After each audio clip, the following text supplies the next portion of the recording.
Ce jour-là, on était un petit groupe d'amis à être partis pique-niquer au bord d'une rivière non loin de notre ville. C'était un samedi de début juillet, le genre de fin de matinée où le soleil tape juste ce qu'il faut, où le ciel est d'un bleu presque insolent. On avait même pensé à prendre une enceinte pour mettre un peu de musique. On échangeait sur des sujets légers, mais aussi sur nos projets pour la rentrée prochaine. Eux, leur démarrage à la fac, et moi, j'avais prévu de m'engager dans l'armée. Après avoir mangé, on s'est reposé dans l'herbe, repu et un peu endormi par la chaleur. Puis, comme c'était inévitable, quelqu'un a lancé l'idée d'aller se baigner. La rivière était fraîche, un peu vive à certains endroits, mais ça nous faisait rire. On s'éclaboussait, on nageait à contre-courant pour se challenger. À un moment, je me suis éloigné du groupe. Quelques minutes après, j'ai senti le sol fuir sous mes pieds. Le courant m'a saisi brusquement, comme une main invisible. J'ai crié, mais l'eau est entrée dans ma bouche. J'ai battu des bras, tenté de m'agripper à quelque chose, mais rien. Et soudain, j'ai été tiré vers le fond, happé par un tourbillon silencieux, implacable. C'était violent et asphyxiant. Et là, tout a changé. Je ne suffoquais plus, je ne luttais plus. Il n'y avait plus d'eau autour de moi. J'étais sur une route déserte et sombre, puis une lueur pâle a commencé à éclairer mon chemin. Juste après, des images ont commencé à apparaître devant moi. Pas comme un écran, mais comme si je vivais chaque scène de l'intérieur. D'abord, on m'a montré un uniforme français. Là, j'ai senti quelque chose, quelqu'un qui m'observait, mais je ne voyais rien. Suite à ce ressenti, j'ai demandé « Suis-je seul ? Quel est cet endroit ?» Et là, une réponse et une communication intuitive s'est installée entre moi et cette présence invisible. La présence me dit « Ton corps est resté, mais ton âme est ici. » J'ai ressenti une angoisse et elle a lu en moi tout ce qui me tourmentait en répondant ceci.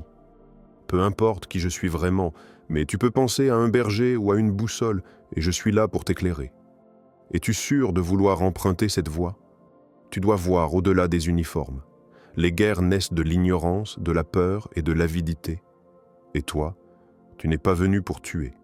Tu es venu pour pacifier. » Je lui ai répondu, mais je voulais servir, protéger. Tu peux protéger autrement. Ta force ne doit pas servir à dominer, mais à rassembler. Ton âme n'est pas celle d'un guerrier, mais d'un semeur de paix.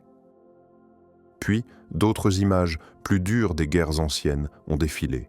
La peur, la confusion, la perte d'innocents, des soldats. La présence rajouta « Pour faire la guerre, l'homme use de toutes les capacités offertes par Dieu. L'intelligence, la patience, l'organisation, la stratégie. Toutes les guerres sont stupides mais dramatiques. Il y a beaucoup d'autres solutions. La terre est pour tout le monde. On peut la partager avec justice. Les gens manipulés tuent, ils sont aussi victimes de leurs dirigeants qui ont des ambitions particulières ou personnelles. J'ai encaissé, mais ce n'était pas qu'une vision de violence. Il y avait aussi un message derrière, quelque chose de plus grand. J'ai ressenti que ce conflit qui couvait dans le monde, cette guerre que certains attendaient presque comme une fatalité, elle n'était pas juste. Elle n'était pas nécessaire. On me montrait que m'y engager ne ferait pas de moi un héros, que cela allait à l'encontre de quelque chose de plus profond en moi. J'avais un autre rôle à jouer. J'ai compris que ce choix n'était pas aligné avec ce que mon âme était venue accomplir ici. Un dernier message résonne encore en moi. Tu as le choix. Mais si tu signes là-bas pour la guerre, tu renies ton essence. Et tout aussi soudainement, j'ai réintégré mon corps. J'ai senti le froid de l'eau, le poids de mon corps. Des bras m'ont tiré sur la berge.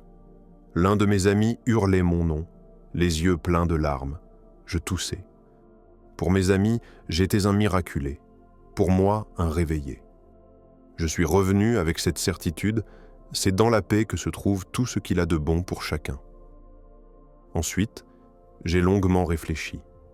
J'ai parlé à mes parents, j'ai cherché et j'ai décidé de ne pas entrer dans l'armée. Avec l'accord de mes parents, pendant l'année qui a suivi, j'ai fait du bénévolat auprès des personnes en situation de handicap. Entre-temps, j'avais trouvé ma voie. Je me suis inscrit dans une filière en chirurgie orthopédique. Je veux aider, oui, mais d'une autre manière. Je crois que ce moment dans la rivière, ce n'était pas un accident. C'était une seconde chance.